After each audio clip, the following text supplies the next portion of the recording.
What's good, everybody? This is your boy Emma. Today it's all about Zoh Shia. This full-blown guide is going to help you with the fight, as well as some preparation and how to get it saved as an investigation so you can farm it over and over. So without further ado, let's go ahead and lock straight in. You want to come here to Suja, and there's going to be a dude standing right over here in this area that you want to speak to.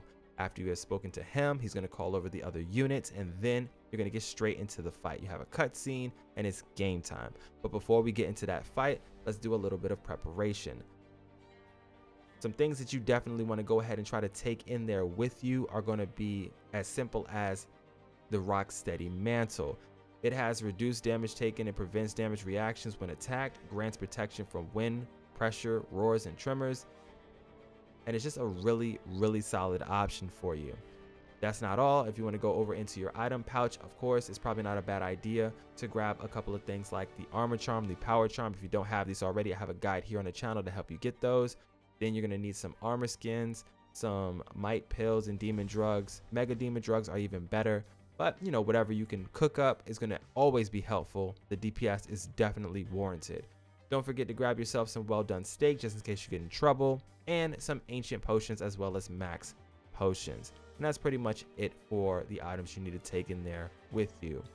When it comes to builds, it's pretty much whatever you are comfortable with. The build that I originally went in there with, if you're curious, I'll go ahead and show it to you at the end of the video. But once you are completely set up, let's say you want to go ahead and farm this thing. Open up your world map, go over to the ruins of Wyvern. You have to be here in the zone at the base camp, and what you want to do is you want to go and you want to rest. Resting has been increased from 300 to 500 guild points now, so just be aware of that. But if you go ahead and rest, make sure you set the environment to inclemency and turn the time of day to nighttime. That's going to give you the highest chance to get Zoh Shia to pop in. When you do get a Zoh Shia to pop in for you, you'll be then able to go to it in the overworld map, select the quest, and then save it into your investigations. Alright, as you can see here in my investigations, I have a couple of Zoh Shias that I've been farming already. And it's just a lot of fun. It's an amazing fight. I can't wait to go ahead and help you guys take this thing down. Regardless, as soon as you see that thing on the world map, make sure you save it into your investigation so you can repeat this over and over until you have used up all of your chances to beat it down. So now that you know exactly how to spawn in Zoh Shia, how to unlock it, have yourself a little bit of prep, let's go ahead and get straight into the fight. I'll go ahead and pull up this Zoh Shia right here and we'll get things started. Okay then, so let's go ahead and break down this Zoh Shia fight. Zoh Shia is going to be standing in the middle of the arena.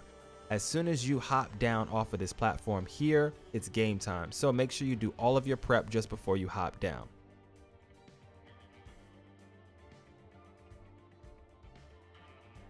Taking a quick look at Zoh Shia's exoskeleton, this crystallized skeleton that is surrounding Zoh Shia is going to basically repair itself if you do not attack Zoh Shia. So make sure you're trying to stay on top of your attacks. Try to destroy this exoskeleton and get that big damage in as fast as possible. What I like to do is, you can't sneak attack Zoh Shia for as far as I can tell, but I like to come right in here behind these hind legs. Zoh Shia does a couple of attacks. One of the attacks that Zoh Shia is going to do often is going to be a two-handed slam. This two-handed slam is going to have both hands slap straight into the ground, and it's going to start this AoE. The AoE is going to do an explosion effect as well as the initial impact of it. Both of them can hurt you, so just try to get away from that. Stay near those hind legs and you should be good to go. Now, sometimes these AoEs linger and then they'll explode after the fact, so just be careful of that and be mindful. Another attack Zoh Shia likes to do is this single-handed claw. She'll throw down her claw and then she'll drag it towards her hind leg, and then she'll drop the other claw down and she'll drag that one towards her hind leg. It just depends on whether she does one or two claw attacks. It changes up a bit, but that drag does go in pretty deep to her hind leg. So make sure that you're rolling to the side, left or right, and not directly backwards, because you will get caught by it. And once you do enough damage, Zoh Shia is going to move into what I like to call phase 2. This is the fireball phase. It's kind of like a hybrid phase like you would see in One Piece with Kaido. You have Zoh Shia where it's still in its crystallized form, but its head is shooting fireballs. This is a very dangerous stage for you to be in because Zoh Shia is now able to do a lot of more ranged attacks in your direction. Zoh Shia will be able to just throw out a huge fireball blast in a certain direction and follow that up with this flamethrower attack that just constantly spews out flames, so you don't want to be caught by that. It's very easy to dodge that, however. And then there's also going to be different times where Zoh Shia is going to rise up on her hind legs. Now when she rises up on those hind legs, she's probably going to start breathing in a little bit of fire to shoot out fireballs directly in your vicinity. These are going to hit to the area next to you and they explode for massive damage. So you got to make sure that you're nowhere near each of these explosions. And what I like to do is I like to bait it. So just before it's about to hit, I roll and you're going to completely be able to clear it with your iframes. Now sometimes Zoh Shia is going to climb up on her hind legs. She's going to start breathing a lot of fire in her mouth and then she's going to look straight down towards her. At this point, you want to get the hell out of there because she's going to breathe fire straight down, and in the front area and a little bit towards her, I guess you would say torso, is where all of that fire blast is going to happen. If you get close enough to the hind legs or behind her hind legs, you won't even be able to get hit by this at all, so you can avoid it and you can keep up your DPS. But if you get cooked by this, you'll take a little bit of fire damage, but that's okay. You can just roll around for a little bit, pop a potion or whatever, and get back into the fight. Attacking and staying directly under Zoh Shia is probably one of the best strats that I could possibly give you, unless you like to risk it for the biscuit and be around those forearms. Those forearms, when they're down on the ground and when you can get those headshots in, you can really knock Zoh Shia down a lot more often than I thought you could. I remember them saying something about trying to make a lot of these monsters more resilient, but you can definitely knock down Zoh Shia even with the IG set. So I really do enjoy that aspect of the fight, that you're able to stun it, knock it down, and really stay on top of things if you stay aggressive. Remember, you have to destroy this exoskeleton or you're not really going to be putting in that much damage.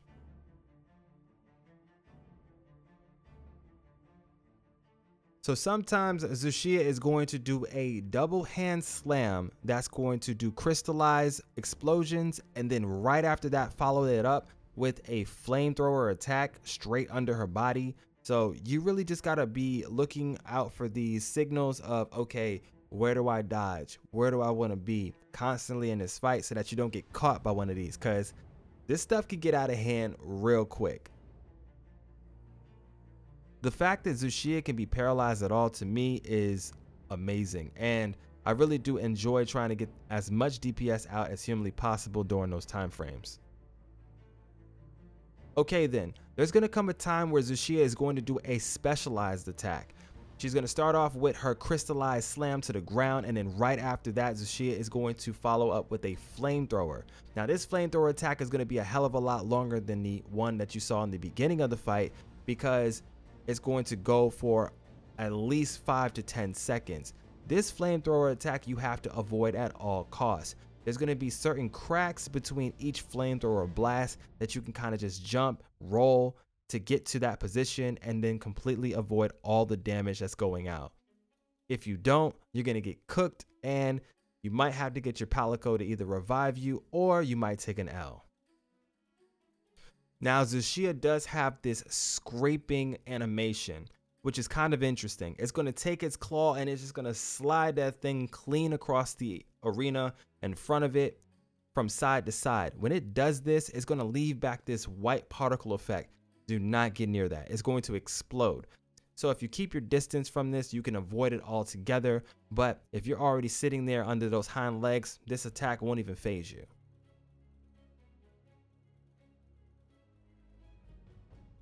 Remember, if you don't attack Zoh Shia for a long period of time, that exoskeleton is going to come back, and it's kind of annoying to get rid of it again, so just be careful. Sometimes throughout the fight, Zoh Shia's arms and legs are going to start to glow. Zoh Shia is going to raise himself up a little bit, and then it's just going to charge. It's going to charge directly in front of it, and it's going to go usually all the way over to the wall, turn around, and then immediately charge in your next direction. So just try to stay away from it, rolling from the left or to the right to avoid this entire situation. If your timing is good, you can actually roll as soon as Zoh Shia is about to hit you, and you can avoid it. Now, immediately after that, Zoh Shia is going to look for you wherever you are and try to shoot a fireball at you. So be careful. Now, sometimes Zoh Shia will do a single-handed claw slam. This single-handed claw slam is going to take one claw straight into the ground. It's going to start up an AoE and explode. It's the same as the double hand claw slam, but it's just with a single claw. Usually when she does it with the right claw, she'll repeat or follow that up with the left claw immediately after. So just be aware of that and be ready to move. Now for the first phase, that's pretty much it. Zoh Shia is going to repeat all of these attacks over and over, mixing them up from time to time, but they are all pretty telegraphed, so you will be able to react and eventually get used to it. When you do enough damage though, especially to that exoskeleton, you're going to push Zoh Shia into the next phase, and that's when things get interesting. Okay, then once you finally put in enough damage, you're going to push Zoh Shia into the next phase. It's going to fly up into the air, and then it's going to crash down. It's going to form these crystallized structures, and you don't want to be anywhere near any of this. Get as far back from it as humanly possible, because now meteors are going to start falling from the sky, and it's going to be a massive explosion. As long as you aren't near the crystals and just far away, you avoid everything. This is the easiest way to avoid it. You can destroy the crystals and give yourself like a free space to survive, but I say just hop on your sacred and get the hell back. It's the easiest way to avoid that, and yeah, you'll never regret it. But from now on, Zoh Shia is going to be in fireball phase. There's going to be random meteors that are falling from the ceiling, so always be on the lookout. They are sort of telegraphed, but they can catch you off guard, so just be careful. You'll see this little glowing area, and then a meteor will fall down, so that's going to be your indicator that a meteor is about to fall in your vicinity. But now the arms are also going to be revealed on Zoh Shia, not only the head. So there's a lot more aggression and a lot more of these different types of arm attacks that are going to come out at this point, so you always have to be on your guard. Once again, you're going to have the two-handed crash down, but this time it's going to be a huge crash down, and it's going to have these massive crystals that's going to follow up with the flame attack. So make sure you get the hell out of there and you're not close by, because man, it's going to hurt if you're too close.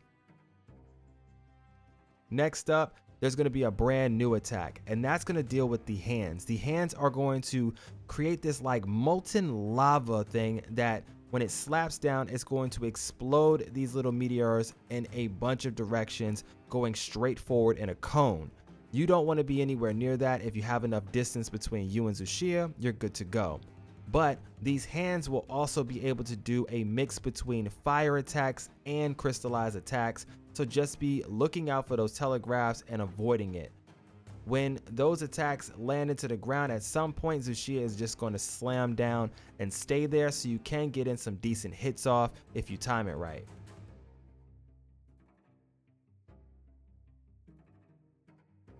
If your build is really mobile like the IG, a lot of this stuff you can clean avoid, and I think the IG has one of the best, I guess you would say, move sets to really deal with all of Zoh Shia's attacks. Now there's one more phase which I like to call the enrage phase, and this is the most dangerous state you can put Zoh Shia in. What's going to happen is Zoh Shia's entire body is going to be black, and this is bad news, because not only is it going to have the fire breathing attacks, the fire molten lava explosion attacks that go in a cone in front of it, as well as the meteors falling down from the ceiling, the flame fireballs spitting out from its mouth, and also the crystallized slams. It's now going to have a new mechanic where it's going to be able to summon in this lightning, and this lightning, after it roars, is going to explode. But it's super easy to dodge this if you time it right. Just after the roar, when you see the lightning sparkle up, if you roll just right, you can clean avoid it. It is a little bit of a timing thing, but once you master that timing, you'll never have to worry about it again. Be careful about getting too close, because if you're too close, Zoh Shia is going to be able to catch you off guard with that charge that it was doing from before. And now it has a brand new lightning attack. This lightning attack is special because it's going to send down lightning from the sky, which is going to crash down in just random areas. And then there's going to be another streak of lightning. This streak of lightning is easy to avoid. Listen out for the roar and make sure you roll just before the lightning explodes.